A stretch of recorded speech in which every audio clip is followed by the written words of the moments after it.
Hello, friends, welcome. Friends, you might have seen this new article or the new announcement of iOS 18.5. Those who have Apple iPhone, they must have already upgraded, right, to iOS 18.5. Now, the iOS 18.5 for the first time brings carrier based satellite messaging support to iPhone 13 and above. Now, this is pretty interesting. I don't know whether people in India must be following it, but this service is specifically for US and specifically for T-Mobile customer, right? But some viewers may be asking a question that what is difference between the carrier-based satellite support versus what Apple already had with Globalstar? Because Globalstar system was integrated into Apple iPhone for a long period of time. Now, that was already offering text-based emergency messages. Then what is this new thing which Apple has done? Using Starlink satellites and T-Mobile spectrum. So that is a very pertinent question which might come in the mind of the viewers. Now, friends, what we are going to do in this video is we are going to answer many questions which are critical in nature. The first question I have already laid out, that why this new carrier-based satellite support in iPhone 13 when you already had Globalstar, right? That is question number one. Second question is that can this service, which Apple has brought in iOS 18.5, can scale to other countries or even within US to other mobile operators like Verizon and AT&T? Can Apple tie up with them also? And it may not be just T-Mobile alone, right? So that is the second important question, which is very normal to ask. Everybody will ask that, why Apple is stuck with one T-Mobile, right? It can work with other service providers also because Starlink has satellites and they can have different type of frequency configuration in their satellites, and then they can use different operator frequency band, and Apple can tie up with Starlink and then with different mobile operators. That is possible.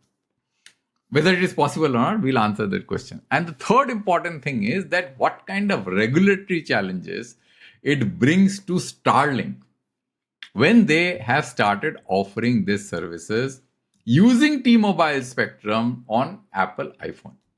Very interesting and important question. Now, friends, before I take you through my slide deck, I would like to say that I already did a video on this subject long back, 3 months back, where I have gone through in detail in many of the points which I am going to cover today. But this is going to be a different type of video than what I have done. I will paste a link of this video in the description, and those who have not watched this video should watch because this also provides a lot of interesting information. Okay. So let's go and start from the beginning. So this is the slide deck which I have prepared, which says Apple iOS 18.5, Starlink plus T-Mobile, satellite messaging revolution or US only experiment. So this is the key thing. And then the Globalstar thing also I'm going to kind of bring into this presentation. So the first question that I'm asking is Apple's two satellite model, Globalstar versus Starlink, which I asked, the question that I wanted to investigate in the beginning part of the presentation, as I mentioned in the overview of the opening part of this slide, of this video. Now, Globalstar, as far as Apple is concerned, is an emergency SOS only system. It operates in L-band and S-band and with narrowband data. Whereas Starlink is a little different. Why? Starlink operates with a US carrier. Globalstar is not a carrier, it is a satellite company, and it has got exclusive rights of L and S band spectrum in many countries.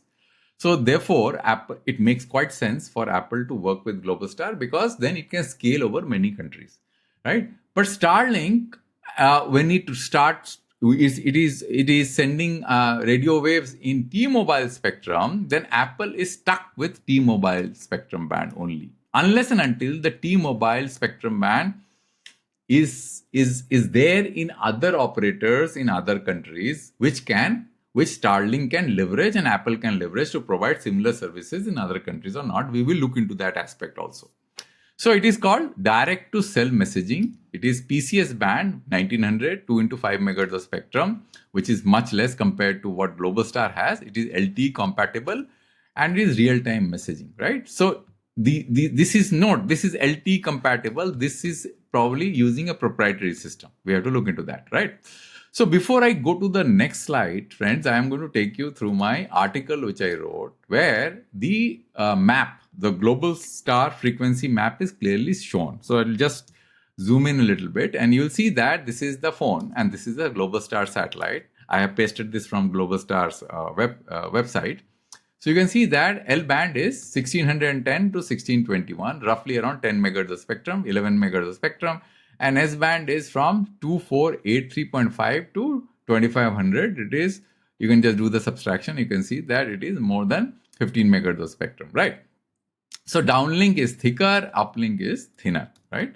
Whereas in case of the USPCS band is only 5 megahertz of spectrum. So it is very clear that Globalstar has got a thicker pipe compared to what T-Mobile has. And since Globalstar network is available in many countries, you could go to the Globalstar website, you can see that this frequency band is available in many countries, and therefore Apple, it's quite natural for Apple to tie up with Globalstar because then it can offer similar service in other countries. But T-Mobile spectrum is specific to T-Mobile in US, and that does not scale. There may be some countries where similar spectrum bands must be available, but it does not scale. Within US also, this is an exclusive spectrum band for T-Mobile, and AT&T does not have that spectrum band, and even Verizon does not have the spectrum band, and therefore Apple cannot offer services with other service provider in US and in other countries, and it is tied to T-Mobile. So Globalstar and T-Mobile, the difference is that Apple can tie up with Globalstar and operate in many countries because Globalstar has got spectrum in many countries, and that Apple can leverage. But in this situation, Starlink plus T-Mobile relationship is only specific to US and only one operator here. Therefore, Apple is stuck to that. Okay. Now, how Starlink Direct to Cell works. So T-Mobile owns, as I showed you, PCSG block spectrum. This is 1910 to 1915 megahertz uplink and 1990 to 1995 megahertz downlink. Now, there is a new category of satellite which Apple has created. This satellite has integrated this frequency band plus those broadband features which Starlink is offering to their customers, which is the broadband internet connectivity, downlink and uplink, right? Which you might have already seen. In India also, Starlink is going to offer those services. But in India, Starlink is not going to offer mobile text SMS services because we don't have this spectrum block here, which any commercial operator owns, in which Starlink can start operating. So it is not possible here, right? So the V2 satellites have been modified. These satellites are now operating at 550 kilometers and connects to iPhone as a terrestrial tower. So the difference here is that it's almost like a terrestrial tower hanging in the sky. But as I'm going to tell you as you go forward in this presentation, that there is a constraint which the regulators have set for Apple, FCC has set for Apple in US and Starlink in US, that they have to operate in mobile dead zone. They cannot operate in the area where T-Mobile is using this spectrum band for providing commercial services. They have to operate only in mobile dead zone. That is the constraint. So why Starlink V2 satellites are much, much heavier compared to Globalstar? This is important because if a satellite is heavy compared to conventional Starlink satellite or Globalstar satellites, then there are a lot of regulatory requirements, overhangs, which you have to follow, which makes the operational cost very, very high. Now, Globalstar satellites are roughly 440 kg, whereas Starlink V2 satellites are 800 to 1000 kgs. Why? Starlink includes broadband, direct to cell, large phased array antennas, and high powers are needed. Now, why large phased array antennas compared to conventional satellites, which are much more, lighter compared to V2 satellite? Because as you are operating in higher frequency, your antenna sizes become very, very small, because antenna is directly proportional to wavelength. Higher the frequency, shorter the wavelength. Therefore, if you're operating, let's say, in 10 gigahertz band, or let's say 12 gigahertz band, or higher gigahertz band, then your satellite becomes very, very compact.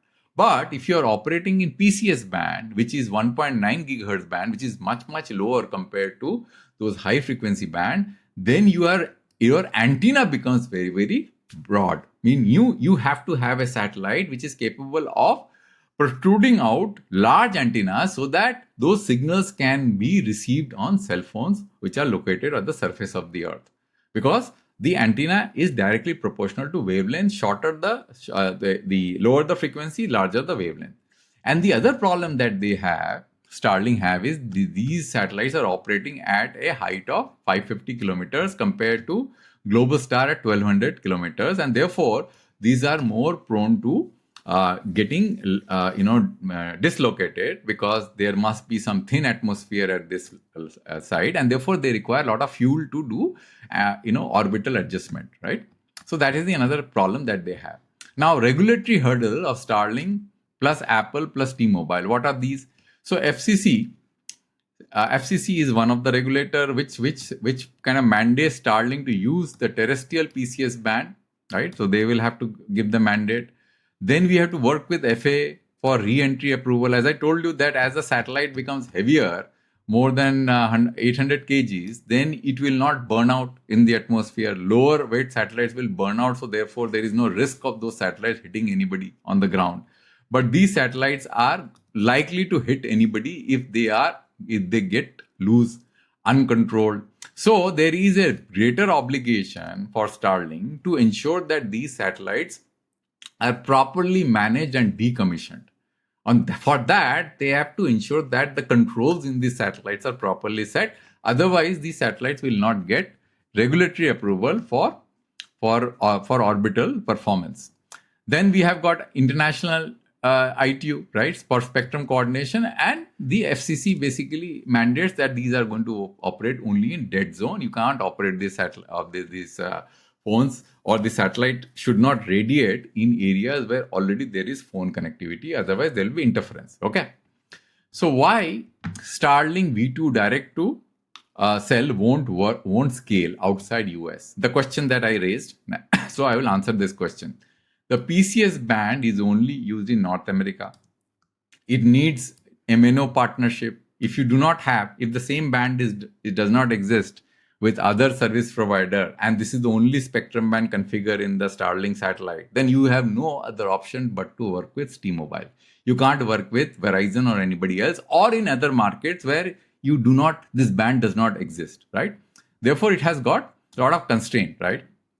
Now, what SpaceX needs to do in order to scale globally? This is the next important question, because there are probably 400 satellites which they have planned, and they will scale it to 800. But since it is going to be specifically limited to US, you can't really scale these satellites much larger in volume or numbers, because if other countries are not going to open up this band, and if this band does not exist in other countries, it is going to be quite a waste, right? So then you have to find a band, the frequency band, which has got global scale. And the most important band which has got global scale is 1800 megahertz band. Because if you look at any country, you will find this 1800 megahertz band, because this was the band which was actually used for GSM. There was another band, 900 megahertz band, which was used for GSM, but that band cannot be used in these satellites, because this will make the antenna much bigger, double the size compared to what they have currently being struggling with. So therefore, because if you go lower frequency 900, then your wavelength will become double, right, compared to you are using 1800 or 1900 megahertz band. So you cannot use those low frequency bands. So the best band is the 1800 megahertz band. This is a global LTE band, similar phase relay design which you have already used. You are already experienced with that, and you can avoid massive antenna which will be required in the 700 and 900 megahertz band. So the summary is very simple. Apple plus Starlink plus T-Mobile is experimental. It will not scale. in other countries, because if the satellite is only configured for 1900 megahertz band, the PCS band, it doesn't have the capability of 1800 megahertz band, then it will not scale. It has to have the capability of bands which scale globally for these directly carrier grade satellite connectivity on cell phone. Otherwise, you have to use Globalstar. As many countries those L and S band is available, you will be able to provide those connectivity. Otherwise, you have to work with a standard band like 1800 which scales globally. Now, the V3 must shift to 1800 megahertz band, which looks like a band which scales globally, where everybody has deployed LTE by doing refarming from GSM. Potential of huge global opportunity if we are able to manage this. So, what do you think about this? So, I will ask a question. So, will direct to cell satellite become the future? There, see, look at India. See, India, people have been crying, the Indian operators have been crying on the top of their voice that, their business is going to get impacted. Now, today, Starlink is only talking about broadband connectivity, right? They are not talking about direct cell to connectivity. As I told you, that direct to cell to connectivity is a big challenge, because you need to find a spectrum band which scales across country, right? Across carriers. And if you don't have that band which scales across carriers, and your satellites are not capable of being configured with that particular spectrum band, and it has to be in a sweet spot. It can't be low frequency band, it can't be too high frequency band. It has to be in a band where the mobile phones are capable of receiving those signals. If it is in high frequency band, then also it will not going to work. The 26 gigahertz band or 10 gigahertz band or any conventional satellite, the broadband satellites are not capable of working on mobile phone, because the beams are too narrow, and therefore you cannot tune it to the mobile phone. So you need to have a spectrum band in a sweet spot, which is L band, S band, or 1900 megahertz band, US PCS band, or the 1800 megahertz band. So this is going to be a huge challenge. It is not a problem that you're going to solve immediately, because these satellites are different. They are bulky. These voice satellites, where you can do SMS or even if you do voice, these are bulky satellites. These are not broadband satellites, which are of smaller size. And bulky satellites will find it very difficult to manage because of those regulatory barriers from the point of view of managing control re-entry. These satellites will not burn out in the atmosphere, which typically happens with satellites which are of smaller size, right? Let's say less than 100 kg. If you have a satellite of 800 kg or 1000 kg, then you have to control the re-entry of satellites so that it can be decommissioned when the power or the fuel within the satellite gets exhausted. So those are very, very important challenges, friends. So I thought of doing this video so as to make you understand that this iOS 18.5, when people generally hear about that, Starlink has done this, and they must be thinking that this feature is going to come to their country, why it is not imminent, and what kind of work and effort that Starlink, Apple, and others have to do in order to scale these services in other countries in spectrum bands which can be harmonized globally. And that is why, friends, Globalstar is still relevant, right? Because it has spectrum in many countries. Not in all countries, but there are many countries where they have spectrum. And if they can carry spectrum and get spectrum in other countries, then that becomes a more seamless solution. This direct to messaging using commercial LTE or 5G spectrum has challenges, because you don't know which country is going to open up what band and how they are going to work their spectrum for what technology. Once you have launched the satellite, then it is gone. Then you cannot basically go and change the filter or card in a satellite, which you can do in conventional terrestrial base station. So thanks, friends, for your time. I hope that you understood this implication of this announcement. I thought of explaining this, as I always do, in as simple as possible, and give me your feedback whether you like the approach or you need me to make some modification in my delivery mechanism. But anyway, thanks for listening till the end, and I hope that you found this video useful, and I'll come back with a new video on a new topic next time. Thank you very much for listening till the end. Thank you very much.